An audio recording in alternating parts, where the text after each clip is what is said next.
wakakonyeeko okwo wali nti bwemba nvuga mmotoka ng'eno njagala kudda ku boda olwo mba ngenda kudda ku God's Care nfuuka omuyizi ate owa pikipiki gyogendako si kyekyo buli bwe tubanga tukyusa class tuddayo ne tufuuka abayizi kubanga class eyo ekisooka tobadde nayo ekyokubiri obadde ovuga kintu kirala ensonga lwaki oddamu n'ofuukira ddala omuyizi twagala tukubangule nti bw'oba obadde ku class B bwe tuba tucekinga oilo yaayo just tusika kali ne tusitula bonnet naye bwe tuba tugenda ku C1 babinula omutwe gwonna si kyekyo waliwo abatamanyi nti n'omutwe gw'emmotoka ogwo bagubinula n'osanga nti ebintu ebyo mazzi kulanti byonna bigenda bisanga wansi awo so engine eri eyo so tugenda kuddamu tukubangule ku kintu ekyo kyogenda okukola ki kyogenda okufuna nakusoma mwezi mulamba nga course yes ebo yeah kali ndowooza okitegedde bulungi nnyo gwe ayandyagadde okukyusa class mu pamitiyo awo director tugende kwabo abagala okurenewinga bakola batya now bw'oba oyagala kurenewinga driving permit yo tuyina permit za mirundi ebiri in fact bwe tuba turenewinga tuyinawo permit gye bayita lapsed permit yeyo permit emaze ebbanga lya myaka ebiri ng'eweddeko wenkugambira gwali mu kutuula abantu bw'oba ne permit yo togirinda kuweza myezi emeka ebiri edda bazisalangako buli bweweza emyaka ebiri permit ne bagijja mu system naye abantu ne bajja ne bacomplaininga ne bagamba waliwo permit eyinza okutuuka mu kiseera ekyo nga ndi mulwadde lwaki ate muba munzijjako kulwala tekitegeeza kinzizeeko okubeera driver so ne bagamba nti kati lapse eyo buli permit bweweza emyaka ebiri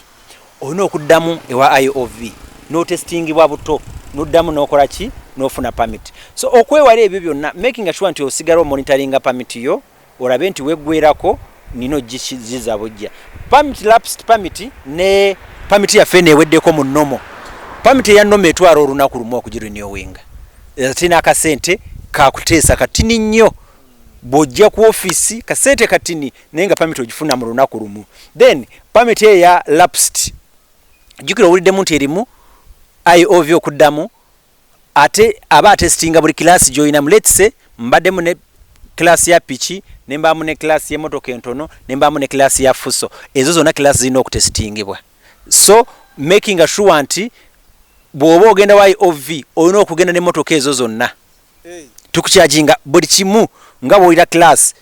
A, class B, class A. So kitegeeza ogenda kutestingibwa mu buli kila category eyo gy'olina naye bwe tuba turenewinga eno eyaffe eri nomo si nti ogenda kurenewinga buli class turenewinga permit yonna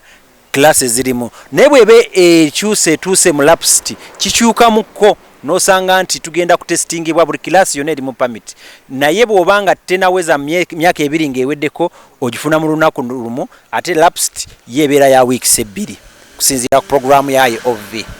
yes ebo director okusinziira ku ekyo kubanga jukira permit eno mba nasasulayo okwakasente ate njagala ebbanga lyange ndivuga erikole ki ligweyo njagadde okukyusa class mu permit yange n'ebbanga lyange likyaliyo emyaka nge 3 kaŋŋambe kati awo nkola ntya permit yange eno baba daginyongezaayo n'ensooka gino emyaka gyange 3 njijjayo kakati awo bwe tuba nga turenewinga permit nga class yo oteekamu class naye permit ekyaliko permit yaffe esigala nga bwetambula tuteekamu class let's say ebadde eggwako mu gwezi ogwokuna then tuwongeddemu class era esigala eggwawo mu gwakuna bwe tuba tuteekamu class tuba tukola ebintu bibiri tulina class extension then ne renewal so bwe tuba nga tutaddemu class tekitegeeza nti awo oba orenewinze kituufu ekintu ekyo kiconfusinga abantu bangi akugamba ate kati ntaddemu class kitegeeza bwe mba ntaddemu class expiry date ya permit eno ina okukola ki okweyongera mu maaso nedda bw'oba okoze class ebeera class yokka naye bwe tuba nga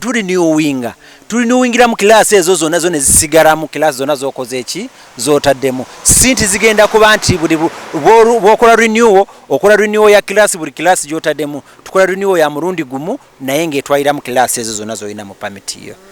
naye nga permit wogirenew webadde gwerako ne bwembanga eggwako enkya nenteeka mu kirasi olwaleero era esigala eggwako nkya kati era mba nina okudda wadde ntadde mu kilasi nenkola renew yesebo banna ebintu nga biwaavu oba okisasulira kyokka mu banka tulinawo fees za renewal ne tubaako ne fees za class extension